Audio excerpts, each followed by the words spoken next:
Have you ever been lied to before? And if you have, wasn't it great when you caught them in the lie and had that gotcha moment? I think it's time to expose Splitgate.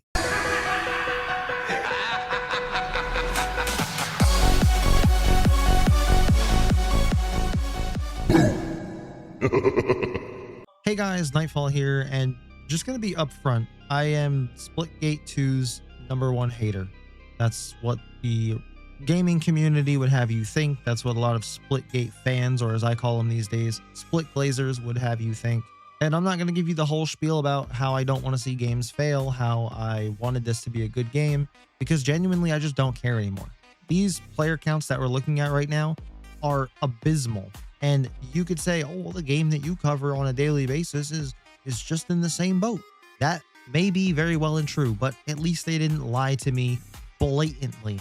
At least my game is still getting meaningful updates. At least we're still getting cosmetics and new characters and new content. The 138 players playing right now are probably all developers or ex-developers of this game.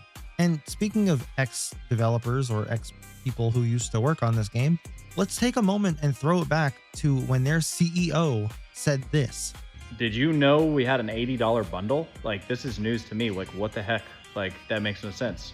And he didn't. And essentially what happened is our former head of monetization, who happened to come from Call of Duty, was with us for less than a year and was very aggressive on the pricing. And so actually prior to his departure, we actually originally had founders packs at $100.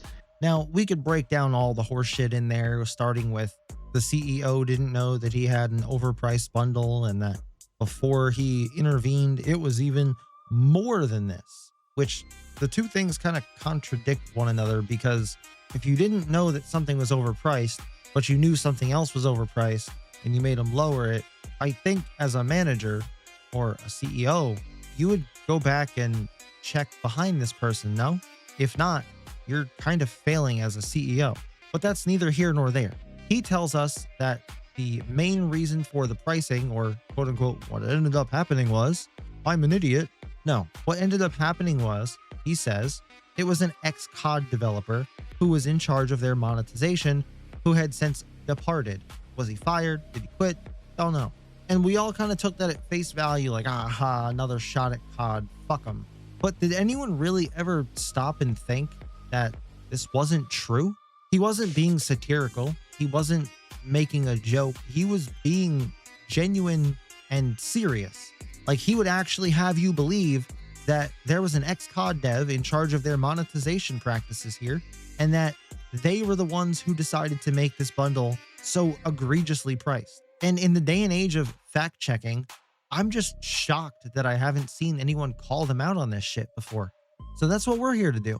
And if there's one thing that I never learned from my parents, is that you shouldn't kick people when they're down, because, well, that's what my parents did a lot of. So what I'm showing you now is an exported Google Sheet thanks to ChatGPT, who has cross-checked every single Call of Duty title, and I mean every single one. This is including Big Red 1, Modern Warfare, Ghost, Black Ops, you name it. If it had a COD title attached to it, it was in this list. It scoured the ends of the internet for anybody that worked on any Call of Duty title and cross-checked that with anybody who worked on Splitgate. And if that wasn't enough, I had it dig even deeper into LinkedIn profiles and make sure that it wasn't just some random person who wasn't in the credits of the game. And it actually went through and looked around the time of when that would have happened to see if anybody posted anything about leaving Splitgate or 1047 Studios, anything in that nature.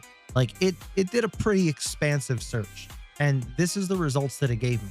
There were 4 confirmed people who worked on any Call of Duty title or had any mention or link to Call of Duty, who also worked for Splitgate 2 or 1047 Studios. And those 4 people are an animation director, an executive producer, a principal technical artist, and a senior environment artist. Now, it doesn't really make sense for any of these people, especially the animation director, a principal tech artist, and a senior environment artist, to be anywhere near monetization for anything. In fact, it wouldn't even really make sense for the executive producer, though that role is pretty broad, to really have anything to do with monetization. So let's just play this out. Let's say that Alex Chrisman here, executive producer on Splitgate 2, was in charge of their monetization.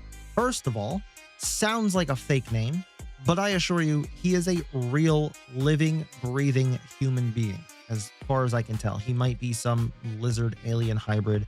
Who knows? Point being, he has a LinkedIn profile, and the part where it all falls apart is right here. He presently works for 1047 Studios, meaning this is not the guy that they were talking about. Because according to their CEO, that guy no longer works for the company. So if it's none of these guys, and ChatGPT has scoured the ends of the internet to find anybody who has any cross-related roles in COD and Splitgate, then who was it? I'll tell you who it was. It was their CEO. This guy right here. He's a liar. He lied to you. So now if we go back and look at this abysmal player count chart over the last 4 months, you could start to understand why the game is failing.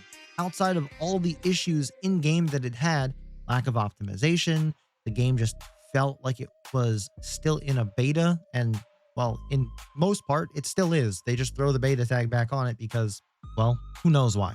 But you get what I'm saying. The game feels unpolished. It doesn't feel like a complete game, and it struggles from more issues than the first game ever had. And it just really, really makes you stop and wonder, this whole time, why were people leaving the game?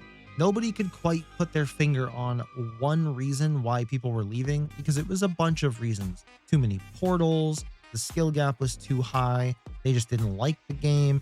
There's a lot of reasons why people would try a game and then quit the game. But to only have 25,000 people try your game when this was supposed to be a highly anticipated release, when they paid all these streamers thousands upon thousands of dollars to stream their game, and they only yielded 26K max for peak players on Steam. That is pitiful. Absolutely pitiful. It's an embarrassment, and I honestly feel bad for a lot of the people that work for this game, because most of it probably wasn't their fault. And I think a big part in why people just didn't connect with this game is because it didn't feel genuine. And that's what I've been saying this whole time. This guy right here, when he comes out as the face of your game and comes off as the douchiest, most stuck up, entitled, only child motherfucker I have ever seen in my life, people are bound to just not want to play your game. He sounds like a businessman. And this has nothing to do with any political statement that he may or may not have made.